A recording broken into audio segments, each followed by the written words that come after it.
Chưa phát hiện trường hợp nào oan sai về nồng độ cồn. Qua hoạt động kiểm tra của lực lượng cảnh sát giao thông thời gian qua, chưa phát hiện trường hợp nào oan sai về nồng độ cồn. Ông Lê Tấn Tới, chủ nhiệm Ủy ban Quốc phòng và An ninh Quốc hội đã nhấn mạnh. Sáng ngày 11 tháng 6, Ủy ban Thường vụ Quốc hội cho ý kiến việc giải trình tiếp thu quản lý dự thảo luật trật tự an toàn giao thông đường bộ. Báo cáo một số vấn đề lớn của dự thảo luật. Ông Lê Tấn Tới đã thông tin về quy định cấm điều khiển phương tiện giao thông đường bộ mà trong máu hoặc hơi thở có nồng độ cồn. Theo ông Tới, có nhiều ý kiến nhất trí quy định này. Tuy nhiên, một số ý kiến đề nghị cân nhắc quy định có ngưỡng tối thiểu. Về một số ý kiến khác, đề nghị đưa hai phương án để xin ý kiến tại đại biểu Quốc hội. Thường trực Ủy ban Quốc phòng An ninh cho biết, quyết định dựa trên kế thừa quy định khoản 8 điều toán của Luật Giao thông Đường bộ năm 2008,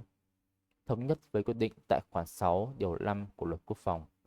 chống tác hại của rượu bia năm 2019 và quy định cụ thể cho lĩnh vực giao thông đường bộ. Cũng theo ông Tới, tại kỳ họp thứ 6, đa số đại biểu Quốc hội nhất trí với quyết định này và một số biểu bạch Quốc hội đề nghị đưa ra mức giới hạn thấp nhất. On the morning of June 12,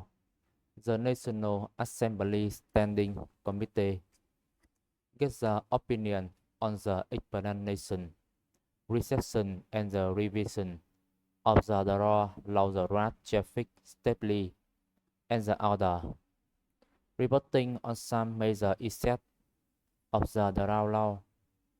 chairman on the National Defense and the Security Committee informed about the regulation prohibiting driving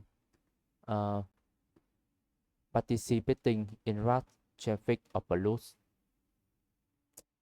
Kéo theo đó sẽ làm tăng hậu quả, thiệt hại do tai nạn giao thông gây ra ảnh hưởng về tính mạng và sức khỏe, tài sản của người điều khiển phương tiện, người tham gia giao thông khác, ảnh hưởng đến cuộc sống của gia đình, nguồn lực của đất nước, gây ra nhiều hệ lụy cho xã hội, đồng thời sẽ đi ngược những cố gắng, nỗ lực của cả hệ thống chính trị,